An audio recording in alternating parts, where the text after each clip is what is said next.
ప్రియ స్నేహితులారా, ఆదివార వేదవాక్యం వేదికకు స్వాగతం.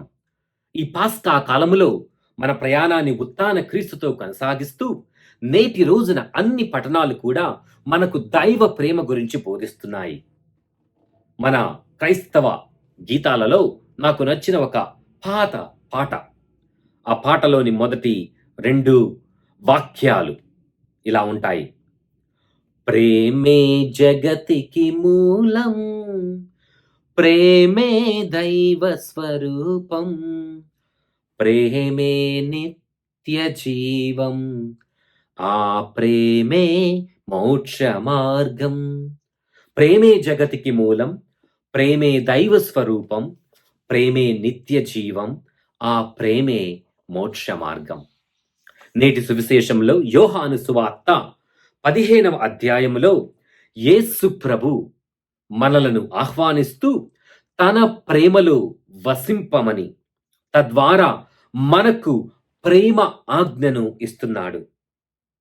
ఆ ప్రేమ ఆజ్ఞను నిండుగా పాటించాలంటే మనం మొట్టమొదటిగా క్రీస్తులో మమేకమవ్వాలి, క్రీస్తులో స్థిరపడాలి.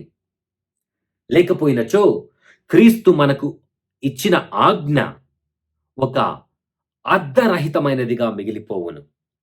మరి ఈ ప్రేమ ఆజ్ఞను ఇస్తూ క్రీస్తు మన నుండి ఏమి ఆశిస్తున్నాడు? ఈ ప్రేమ ఆజ్ఞను మనం జీవించాలంటే 14వ అధ్యాయంలో యేసు ప్రభు పలికినట్లు ద్రాక్షావల్లితో మనం తీగల వలె మమేకమవ్వాలి. లేకపోయినచో ఈ ప్రేమ పునాదిలో ఈ ప్రేమ ఆజ్ఞను జీవించటం అసంభవం. ఎందుకనగా ప్రేమే దైవ స్వరూపం, ప్రేమే జగతికి మూలం, ప్రేమే నిత్య జీవం, ఆ ప్రేమే మోక్ష మార్గం. మరి ఎలా మనం ఈ ప్రేమలో నెలకొనగలం? ఈ ప్రేమలో నెలకొనాలంటే మనం క్రీస్తు అనే ద్రాక్షావల్లితో మమేకమై జీవించాలి. గ్రీకు భాషలో మైనాతే అనే పదం అనగా, దాని అర్థం అనగా కేవలం నెలకొనుట మాత్రమే కాకుండా వసించుట, పట్టుకొని వ్రేలాడుట, నింపాదిగా పొందుకొనుట అనే ఇతర అర్థాలు కూడా ఆ మైనాతే అనే పదానికి ఉన్నాయి. ఎప్పుడైతే మనం క్రీస్తులో స్థిరముగా జీవిస్తామో అప్పుడే మనం తన స్నేహితులుగా పిలువబడే భాగ్యాన్ని పొందుతాం. తద్వారా ప్రేమ ఆజ్ఞను జీవించే, ప్రేమను పంచే అవసరతను, ఆ యొక్క మన జీవిత పిలుపును నిండుగా జీవించగలం. కానీ మన జీవితంలో అప్పుడప్పుడు మనం ఈ ప్రపంచంలో ఏదో కొట్లాడుటకు, పోటీ పడుటకు వచ్చినట్లు జీవిస్తూ ఆ ప్రేమ మూలాన్ని, ఆ ప్రేమ జీవాన్ని, ఆ ప్రేమ భావాన్ని మరచిపోతూ జీవిస్తుంటాం. బహుశా క్రీస్తు అనే ద్రాక్షావల్లితో మనం జీవించకపోవటం ద్వారానే. పునీత అగస్తీని గారు ప్రేమను నిర్వచిస్తూ ప్రేమకు 3 విషయాలు కావాలని చెప్తున్నాడు. మొదటిది ప్రేమికుడు, ప్రేమించబడేవాడు, ప్రేమికుని ప్రేమించబడే వ్యక్తిని మిళితం చేస్తూ జత చేసే ప్రేమ. అదే విషయాన్ని మొదటి పట్టణంలో అపోస్తుల చర్యల ద్వారా పేతురు గారు ఎంతో నిజాయితీతో, ఎంతో ధైర్యముతో వక్కానిస్తూ దేవుడు తన ప్రేమను వ్యక్తపరచుటలో ఎటువంటి తారతమ్యాలు చూపించడని మనకు తెలియచేస్తూ, దేవుని ప్రేమలో ప్రతి ఒక్కరము సమానమేనని, యూదులైనా అన్యులైనా, నీవైనా నేనైనా దేవుడు తన ప్రేమను ఒకే రీతిలో మనకు పంచునని మొదటి పట్టణంలో పేతురు గట్టిగా స్పందిస్తూ మనకు బోధిస్తున్నాడు.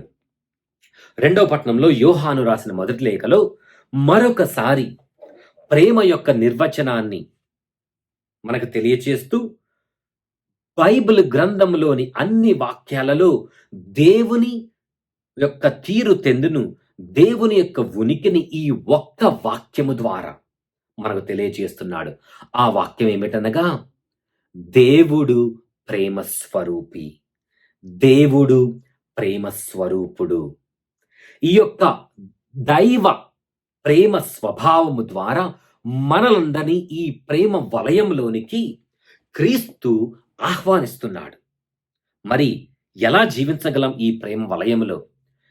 యేసులో స్థిరముగా ఉన్నప్పుడే. ఈ దైవ ప్రేమ ఏమి చేయును? సృష్టిని మనకు తెలియజేస్తూ, మన యొక్క స్వతంత్రాన్ని తెలియజేస్తూ, దేవుని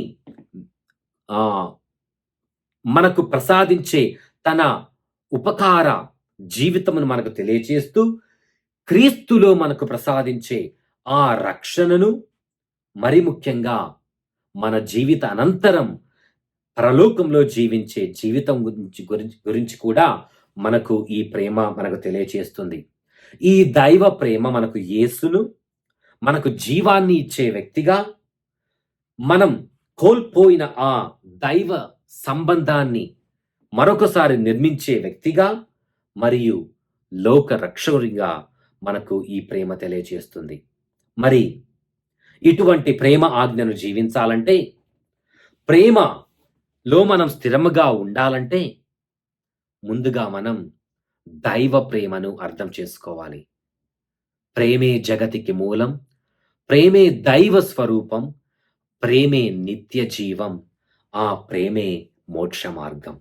మరి యేసు ప్రభువు మనల్ని ఆహ్వానిస్తున్న ఈ ప్రేమ వలయంలోనికి ప్రవేశించు కోరుతూ, మనం క్రీస్తులో స్థిరపడుతూ జీవిస్తున్నామా?